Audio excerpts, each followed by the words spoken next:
এতিয়া শ্ৰেণীৰ সময়ত আমি কিয় এনেকে একলগ হৈছো গম পাইছে আমাৰ ঘৰৰ মুৰব্বী আমাৰ এই বাতিপৰীয়া যাক এৰি মানে অসম্পূৰ্ণ হ'ব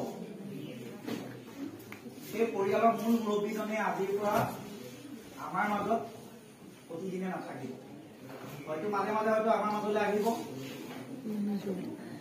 আগৰ দৰে দিব আমাৰ লগত চাহ খাব তামোল এখন খাব বা এনেকুৱা ধৰণৰ কিন্তু আমি প্ৰতিদিনে পুনৰ হয়তো আমাৰ এই পৰিয়ালৰ মাজত ৰাতিপুৱা অহাৰ লগে লগে প্ৰাৰ্থনা সভাত হয়তো সেইজন ব্যক্তিক আমি আৰু দেখিবলৈ নাপাম আৰু আজি ক'বলৈ গ'লে এইটো এটা যথেষ্ট দুখৰ দিন আমাৰ বিদ্যালয়ৰ কাৰণে আজি এটা যথেষ্ট দুখৰ দিন কিয়নো তোমালোকে জানাই ডাঙৰ গছ তোমালোকে দেখিছা নহয় ডাঙৰ গছবোৰে কি কৰে সৰু সৰু গছবোৰ কাষত যিবোৰ গছ থাকে সেই গছবোৰক ডাঙৰ ডাঙৰ ধুমুহাৰ পৰা বচাই ৰাখে এতিয়া ডাঙৰ গছজোপা যেতিয়া এবাৰ ধুমুহাত উভালি পৰে তেতিয়া কাষত থকা সৰু সুৰা গছবোৰো সেই ধুমুহাত তিষ্টিব নোৱাৰে গতিকে এটা অনুষ্ঠানৰ কাৰণে এনেকুৱা ডাঙৰ গছবোৰ থকাটো বহুত প্ৰয়োজন আৰু এটা ডাঙৰ অনুষ্ঠানৰ পৰা যেতিয়া এই ডাঙৰ ডাঙৰ গছবোৰ লাহে লাহে শেষ হৈ যায় তেতিয়া সেই অনুষ্ঠানটোৰ ভেটিটো দুৰ্বল হৈ যায় গতিকে মই ভাবো আজি আমাৰ অনুষ্ঠানটোৰ আমাৰ এই বাতিপৰীয়া উচ্চ মাধ্যমিক বিদ্যালয়ৰ আমাৰ যথেষ্ট লোকচান হৈছে আমি এজোপা বটবৃক্ষ আমাৰ মাজৰ পৰা আজি হেৰুৱাইছো কিন্তু জনাব ছাৰ তোমালোক কৈছে যে ছাৰেও কৈছে যে ছাৰ এতিয়া লাহে লাহে অস্ত হ'ব ধৰা বেলি বুলি নিজকে কৈছে কিন্তু মই ভাবো তোমালোকে কি ভাবা কবা সেই ডুবিব ধৰা বেলিটোক চাবৰ কাৰণেও মানুহে কিন্তু হাবাথুৰি খায় মানুহে ডুবিব ধৰা বেলিটোৰ পৰশ পাই নতুনকৈ পুনৰ এটা জীৱন আৰম্ভ কৰিবৰ কাৰণে সেই বেলিটোকে চাই পেলাই সংকল্প ল'ব পাৰে মানুহে প্ৰতিদিনে বেলিটো ডুবাৰ সময়ত মানুহে দুখ নকৰে কিয় জানানে বেলিটোৱে আমাক শিকাই গৈছে যে আজি মই যামগে কাইলে কিন্তু নতুনকে আকৌ মই পুনৰ জন্ম লম আকৌ আহিব গতিকে মই ভাবো আমাৰ বাতিপৰীয়া হাইস্কুলত এজন শিক্ষক গলে ছাৰৰ নিচিনা আৰু এজন আহিব মই ভাবো ছাৰে সেই শুভেচ্ছা আমাৰ লগত ৰাখিছে আমাক দিছে যে ছাৰে যি আদৰ্শ দেখুৱাই থৈ গ'ল ছাৰে যিখিনি নীতি নিয়মৰ মাজেৰে চলিবলৈ আমাক শিকাই থৈ গ'ল পৰৱৰ্তী পৰ্যায়ত নীতি নিয়মখিনি আমাৰ মাজত চলি থাকিব আমি তাক বজাই ৰাখিবলৈ সক্ষম হব ছাত্ৰ ছাত্ৰীসকলে হওক বা আমাৰ শিক্ষক শিক্ষয়িত্ৰীসকলে হওক গতিকে আমাৰ মাজৰ পৰা যাব কিন্তু মই গোটেই আমাৰ পৰিয়ালৰ হৈ আহ্বান জনাব বিচাৰিছো যাতে যেতিয়াই আমি বিচাৰো আমাৰ বিদ্যালয়ৰ মাজলৈ যেতিয়াই তেখেতক আহ্বান জনাও তেওঁ যাতে আমাৰ কাষত আহি থিয় দিয়ে বিপদে আপদে সুখে দুখে যাতে তেওঁ বিদ্যালয়ৰ লগত ৩৬ বছৰে যেনেদৰে কটালে তেনেদৰে যাতে এই ধাৰাবাহিকতা অক্ষুণ্ণ ৰাখি আমাৰ মাজলৈ আহি থাকে তাকে আমি বিচাৰিছো মই খুব বেছি সময় ছাৰক লগ পোৱা নাই মই অক্টোবৰৰ পিছত এইখন বিদ্যালয়ত জইন কৰিছিলো মানে যোৱা বছৰ 2023 চনৰ আজি তাৰিখলৈকে প্ৰায় মোৰ 7 মাহ সম্পূৰ্ণ হৈছে এইখন বিদ্যালয় 7 মাহে মই ছাৰক লগ পাইছো আৰু ছাৰক লগ পাই গম নোপোৱাকৈ মই বহু কথা ছাৰৰ পৰা হয়তো শিকিছো অনুকৰণ কৰিছো যিখিনি ভাল মই দেখা পাইছো যিখিনি ছাৰৰ মাজত মই বিচাৰি পাইছো যে এইখিনি গুণ মোৰ মাজতো লাগে মই সেইখিনি ছাৰৰ নুসুধাকে হয়তো মনে মনে হলেও ছাৰৰ পৰা মই লৈছো আৰু মই ভাবো যে তোমালোক ছাত্ৰ ছাত্ৰীসকলেও সদায় ছাৰক দেখি আহিছা গতিকে তোমালোকেও জানা ছাৰৰ মাজত কোনখিনি গুণ তোমালোকেও বিচাৰা ছাৰৰ মাজত থকা লুকাই থকা কোনখিনি গুণ তোমালোকক লাগে যেন তোমালোকেও ভাবা সেইখিনি হয়তো তোমালোকে অনুকৰণ কৰিবলৈ সক্ষম হৈছা বা যদিও হোৱা নাছিলে আজিৰ পৰা অনুভৱ কৰিবা যে ছাৰে দেখোন এনেকে পতাইছিলে ছাৰৰ নীতি নিয়মবোৰ এনেকুৱা আছিলে ভাল আছিল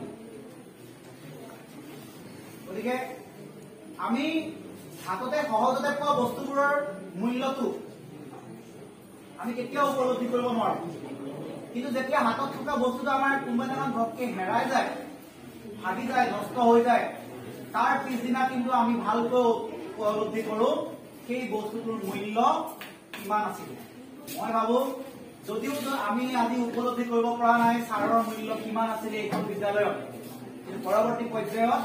আমি হয়তো চাগে তাৰ কাৰণে কান্দিব লগা হ'ব পাৰে হয়নে গতিকে এনেকুৱা এজন ব্যক্তিক আমাৰ মাজৰ পৰা আজি হেৰুৱাব লগা হোৱাত দুখ লাগিছে কিন্তু লগতে ভালো লাগিছে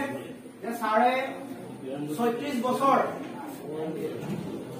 শিক্ষকতা জীৱন কৰি সফলতাৰে নিজৰ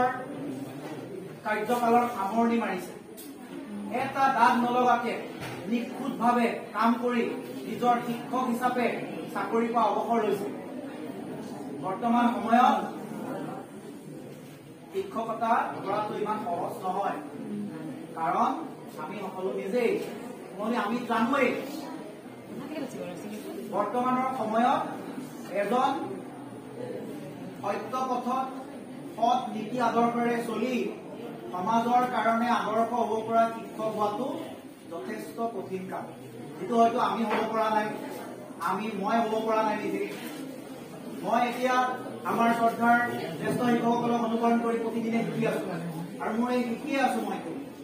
গতিকে আজি তোমালোকে এজন টিচাৰ হেৰুৱাৰ লগতে ময়ো এজন টিচাৰ হেৰুৱালো আৰু আমাৰ যিসকল আমি সৰু আছিলো ছাৰতকে কনিষ্ঠ আছিলো আমি ছাৰৰ দিহা পৰামৰ্শৰ পৰা হয়তো কিছু পৰিমাণে হলেও আজিৰ পৰা বঞ্চিত হম গতিকে মই ভাবো আৰু বেছি কথা নকওঁ মাত্ৰ ছাৰক মনৰ পৰা ৰাখো অনাগত দিনত আহিব লগা এটা আকৌ নতুন জীৱন আৰম্ভ হৈছে ছাৰৰ আজিৰ পৰা গতিকে এই নতুন জীৱনটোৰ প্ৰতি মোৰ শুভেচ্ছা জ্ঞাপন কৰিলো ছাৰ কৰ্মক্ষেত্ৰত যিদৰে দক্ষতাৰে কাম কৰি গল এতিয়া পৰৱৰ্তী সময়তো বিদ্যালয়ৰ লগত জড়িত থাকি সমাজৰ লগত জড়িত থাকি মানুহজন সদায় এক্টিভ হৈ যাতে থাকে যাতে বেমাৰ বুলি নাভাবি স্বাস্থ্যৰ কথা চিন্তা নকৰি যাতে এইদৰে এতিয়াও যাতে ইমান স্বাস্থ্যৰ অৱনতি হোৱাৰ পিছতো আমাৰ মাজত প্ৰতিদিনে আহি আছে ইয়াৰ পাছৰ পৰ্যায়তো সদায় আহিব নোৱাৰা সম্ভৱ নহয় মই সঁচা কথাটোৱে কৈছো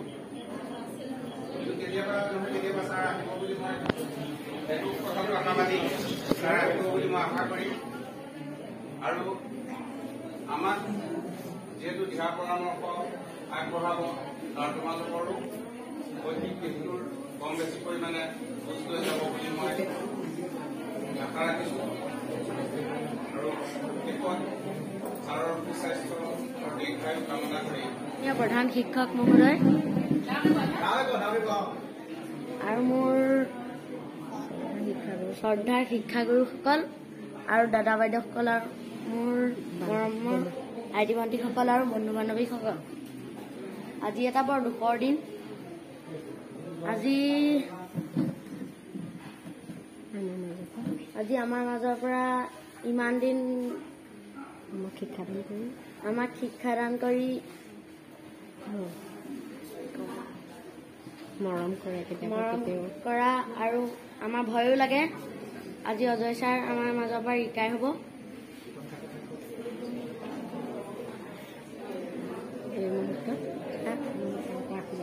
এই মুহূৰ্তত মই ছাৰৰ পৰা আশীৰ্বাদ বিচাৰিছো